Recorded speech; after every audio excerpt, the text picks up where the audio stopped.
And we're back on the Ami's House Patreon. Welcome to all of our amazing guests here at Ami's House. Tyler, Gabe, and the rest of you. Thanks for Yes. coming back. Okay, I love how everyone is a conspiracy theorist now. Yes, you used You to be. have turned a corner. I have. How so? We just recorded an episode with Seth Dillon, the founder of Babylon Bee, that like onion for the far right. And I was just joking. Conservative onion. Yeah, conservative onion. Yeah, and you went into a whole thing about how the conspiracy that Biden's dead and Trump was killed by the FBI. Okay, I'll tell you why. You sounded like me. Listen, ever since 2016, if in 2015 you fell into a coma, chas v'shalom, let's say you fell into a coma, and I woke you up in 2020, years later, and you asked me what's going on in the world, and I told you, well, Donald Trump is president. There's a massive pandemic, and they've closed down the entire society around the world. There's mass protests in the street. Kobe Bryant was killed in a helicopter crash. You'd say, what are you talking about? None of that's real. If you pitched all of these ideas for a television show about COVID, about Trump becoming president, all of these things, it's stranger than fiction. And say, this don't sell because it's just not believable. So I used to be non-conspiratorial, and I still am. I'm not, but at a certain point, one has to ask where, things that we live in a time where the unbelievable becomes believable, and the unbelievable becomes true. The unprecedented. There's been one unprecedented event after another, from Trump becoming the president to COVID-19 to all these different things, to near assassination attempts where he turns his head like this. So either we're in a simulation, or there's just. It makes you wonder, like, how on earth could something like this, some of these things have happened? Are you saying that things have become so unbelievable that maybe even conspiracies are true now? In a way, you're just starting to believe things that you never believed before. It just leaves you open. The normalcy bias has been shattered, where you assume October 7th is another one, where you're just like, that's not the instinct to say that's not going to happen. That wouldn't. But what does that have to do with conspiracies? It just makes your mind open to unbelievable occurrences. Right, and conspiracy is an unbelievable occurrence. Correct. Right, so to me, conspiracies aren't unbelievable occurrences. They make the most sense sometimes. No, but most of the time, here's where I'll push back. Most of the time, most conspiracies are not true, and some are, and therefore, it leads you to believe. It makes it very alluring to believe in conspiracy theories, because most of the time, the simplest explanation is. So I think Biden being dead is like an unbelievable conspiracy theory. That's silly. But I think I don't think this is what happened, but I think the FBI trying to kill Trump, like if you go through it, is actually not tracks. so unbelievable. They do political assassinations. Not the FBI, but the CIA does that. I'll tell you what it is actually. I think it's that the term conspiracy. It's not that conspiracy theories are more true, but the term has been weaponized to take things that seem pretty rational and make it seem like misinformation and disinformation. I just call it understanding intelligence agencies. Like, we all agree they exist. We all agree they kill politicians in other countries. But before we get into the deep weeds on that, I just mean, like, for example, during COVID, when people were like, did this come from a lab in China? Remember when Jon Stewart had this whole rant? The lab specializing in COVID-19 in Wuhan? Right. And everyone's like, no, it came from a wet market. It didn't come from gain-of-function research. That's conspiracy theory. And I'm like...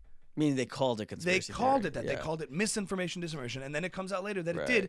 And it's not like when it came out, it was this big bombshell moment. It was like, yeah, that's what we've been saying. Or children will die in masses. And to say otherwise is denying the science and denying rationality. It's like, no. It's rational to say they probably won't, because they're not, and they're right in front of us. And people just bought in like they are NPCs, non-player characters, who just are automated to believe this gullible shit. So we're using the term conspiracy, like the mainstream media has used it to weaponize it to shut down dissent and rational views. It's like common sense. Greg Lukianoff, who we interviewed a few weeks ago, said that hate speech was a word invented it's a weapon now used against free speech. Right.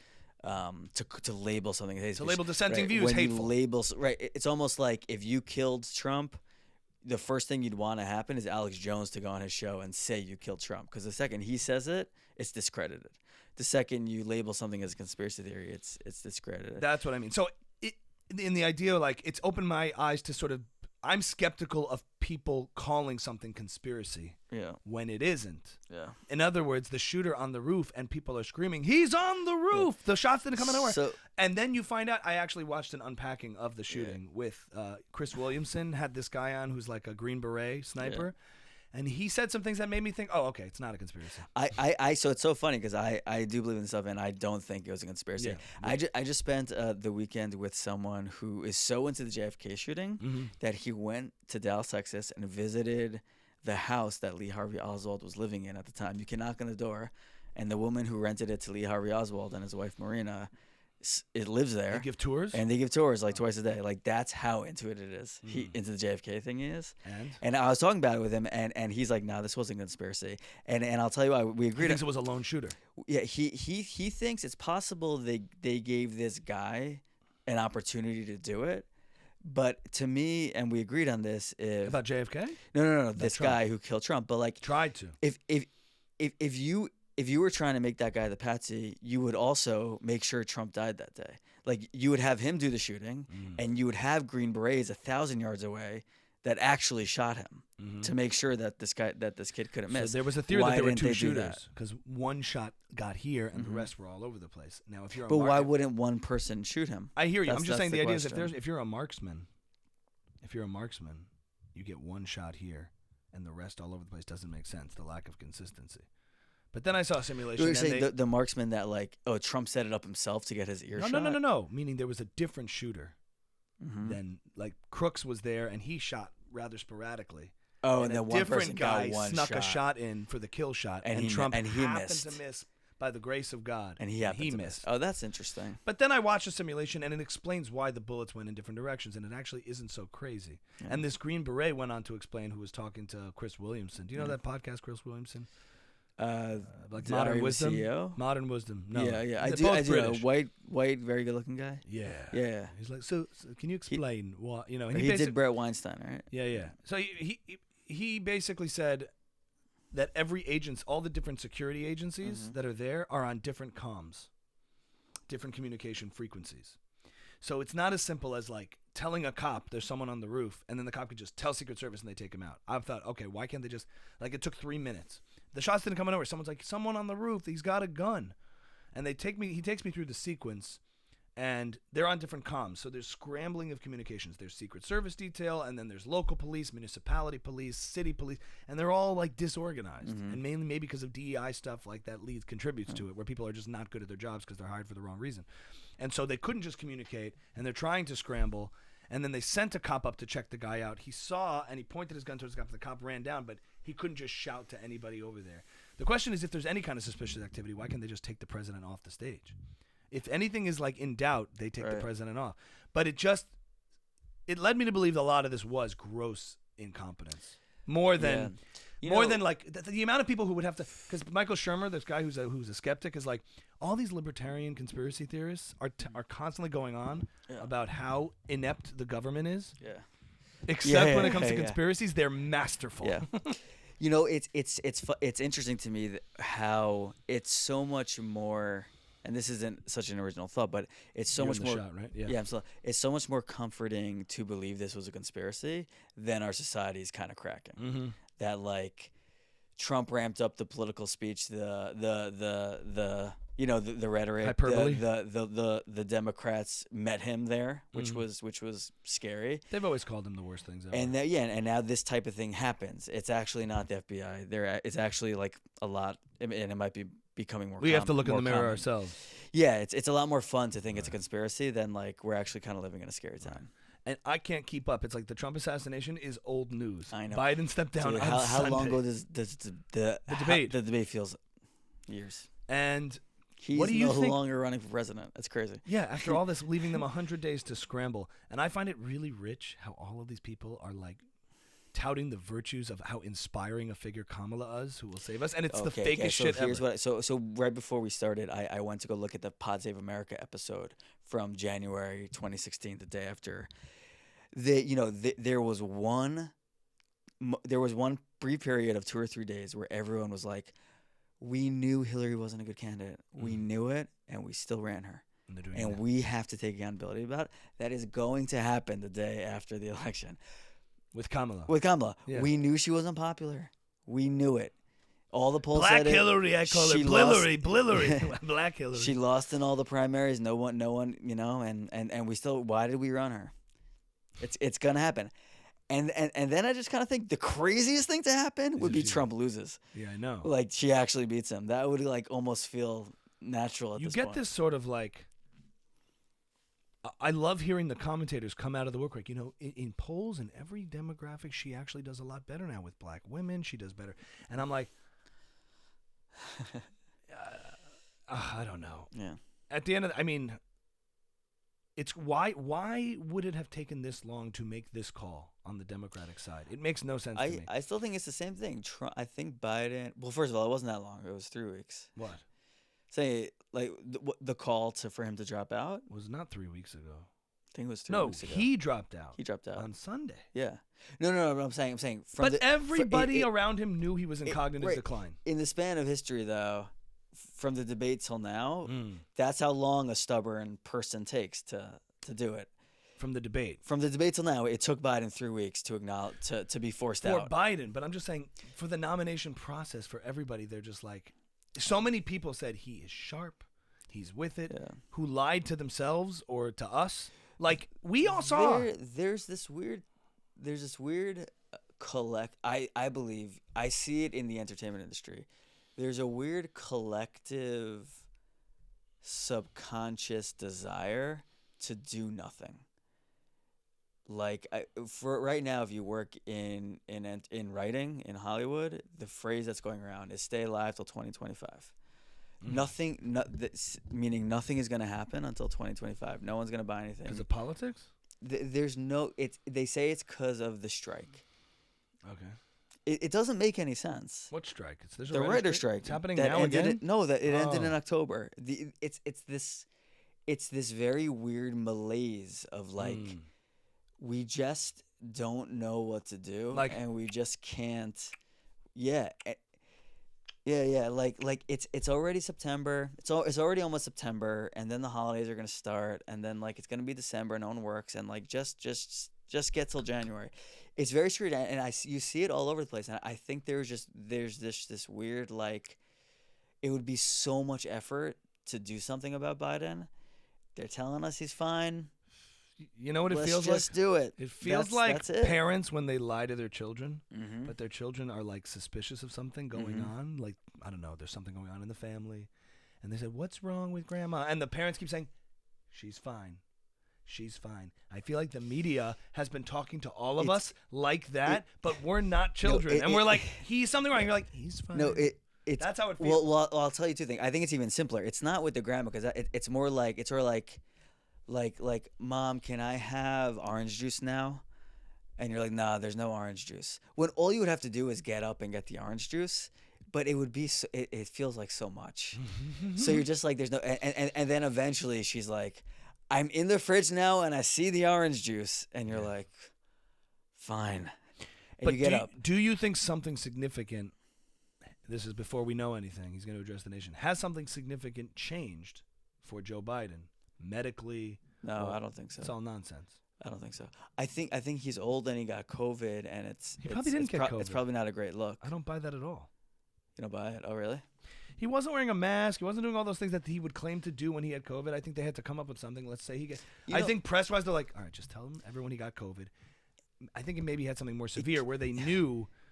He could probably. I think he might have gotten a different diagnosis. It could be this kind of thing where, like, you know, when someone retires and you see them 6 months later and they seem old, it might be like now that this collective mirage has been broken by the debate. By the debate, and everyone realizes now, and the people around him realize. Perhaps, I don't know what he just said. Perhaps like Biden even like seems much older than he did 3 weeks ago, and he's like. Even declined even a little bit more and more He's quickly. He's resigned to it. Yeah. And like people, and they're like, "Oh, Joe, you don't look good." And it's like, they don't. Maybe that's kind of he's been doing the versions of the debate forever. Ask your guy. Well, yeah. If you were following it, it wasn't surprising at all. Yeah. I was surprised when I was watching that. I'm like, how did they let this happen? Yeah. No, like, you know. Oh, so Bill Simmons had a really interesting line where he said. He surrounded himself with an inner circle of people who had a personal stake in him running for president. His wife and his son and his closest advisors. And when you start getting advice from people like that, they can push you to do really unsmart things because they they want you to do it. But if you're his wife, they're not thinking if you're objectively. his wife, you know. I know, but she That he's shitting the bed. she wants him to be president. You know he's shitting the bed. You wake up next to his poopy. Maybe he's like very sexually functional right now. Listen, folks. And Pounding away. She can't say that. The idea. Oh, Jelly, the idea. And she can't say, I know he's in good shape. Yeah, guys, I'm telling you, he can handle this. Yeah. That's the one thing she can't say. It seems like, everyone's like, it's out. But also, I think also, if I'm being very gracious about it, dementia, it's like one of those things like, if you're too close to it, you have trouble seeing it too. My mother-in-law had a really interesting idea also.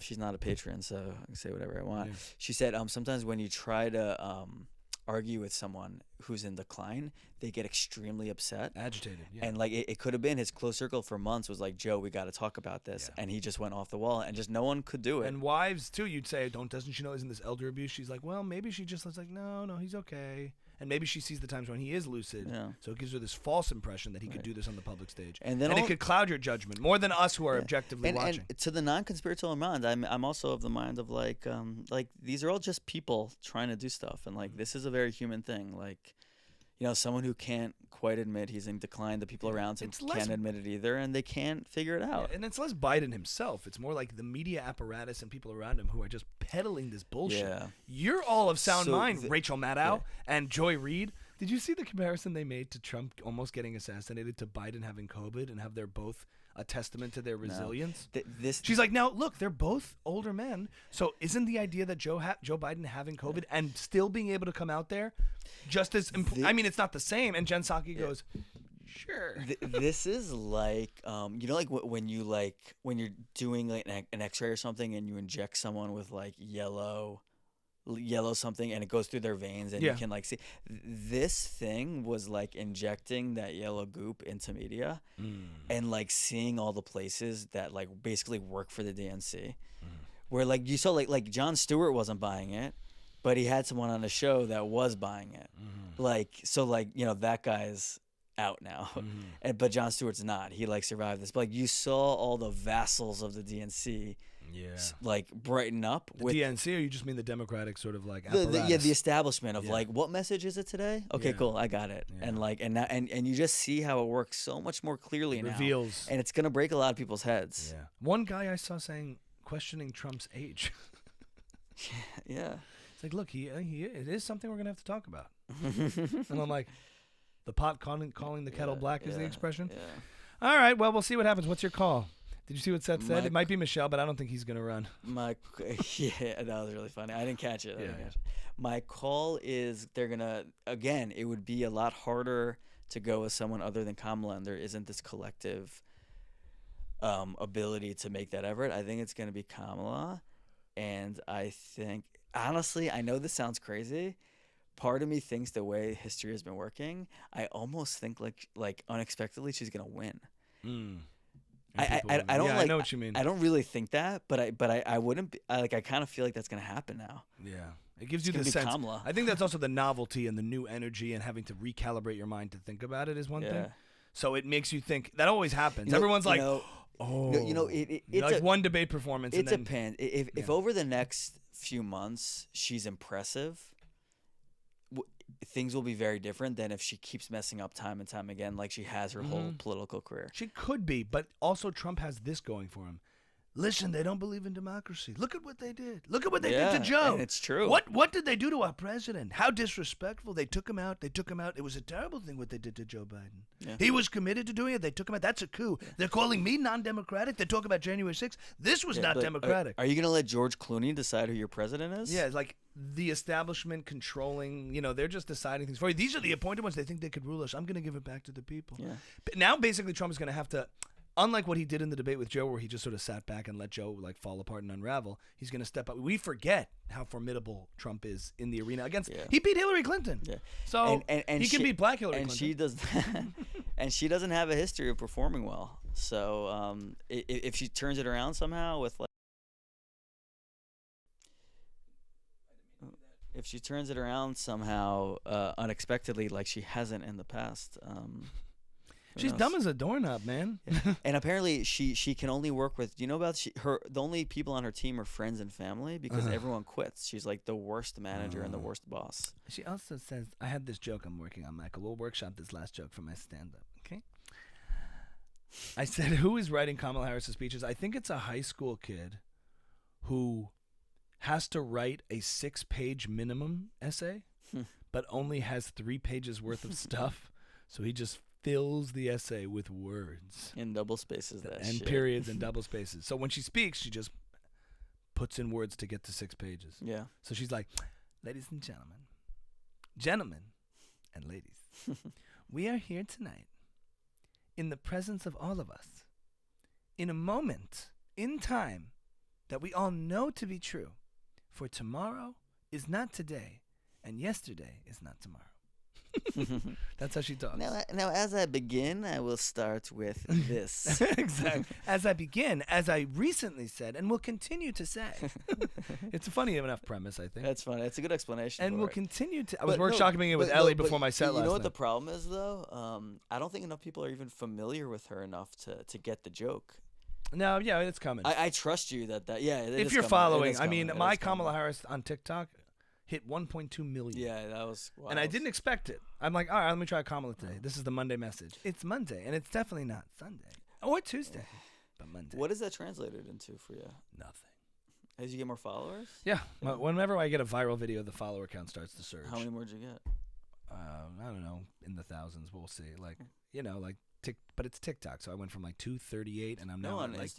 This was on TikTok, 1.2 million. Instagram also is a lot. Yeah. And like 700,000 or something. Yeah, the followers start to come up. Yeah. But TikTok, it's like a viral video surges into that more. But it all of a sudden becomes like this. Every Kamala video on TikTok will get a ton of views. Yeah, right. You're the Kamala. Now there's going to be a whole... you're the Kamala guy. Yeah, it's weird. Well, there are other impersonators who do it really, really well. Female. I'm a male guy. That's what makes it even weirder. Then I'm like, okay. There's this one who cracked the "nkay." She's really funny. She's like, "nkay." Okay. You got the face is pretty good. The face is good. And we will continue to do what we've been doing, and that time is every day. What is she like? Is she like Englewood? Is she like an Englewood mom? There's something about her. She's like a board member. She like works in the school. She's like one of those like administrator in the teachers, like running or like a councilwoman. Yeah. You know what I mean? She's like a parent who's annoying, who's running the board, and she's like, okay, so I've assembled this meeting because we've been having issues, okay? She feels like a high school vice principal. Yeah, she does. Like, and now today, what you were doing in class... She's a vice principal. She's a vice principal. She's a vice principal. That's not a vice president. She's a vice principal. We thought of a new bit. And because you're also asking yourself, like, what exactly is your talent here? What is your qualification? And she's walking around in the pantsuit, and she sits down. She's like, now, do we think that's appropriate in class to act that way? Because in our school... in our community, and she's eating her lunch while she's yelling at you. Salad. Yeah. We don't. Sorry, I'm just trying to be healthy. Yeah. We don't discuss these matters with parents, and I'm bringing you in today to discuss your child.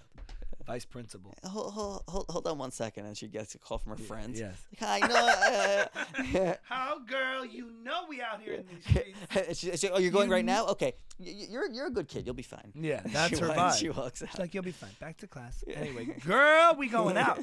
We out here in these streets. Now, listen, I'm a cool principal. I say things like I jive, and I know that you guys like to dance and boogie. That's what she is. Yeah. Good call. That wraps up the Ami's House Patreon. Thanks, guys, for watching. Thanks for following. Spread the word, okay? We love your support. We love your support, and we want more of it. We need more of it coming into 2024. We got some pound. People are paying in pounds or euros. No way. Yeah. So okay. For all you overseas folks, thank you. All right. This maybe we'll get this one up today. Yeah. I think this goes up for Patreon today. Yeah. Okay. Thanks so much, everybody. That's Ami's House. Thanks for being our guest. Call me. Bye. Bye.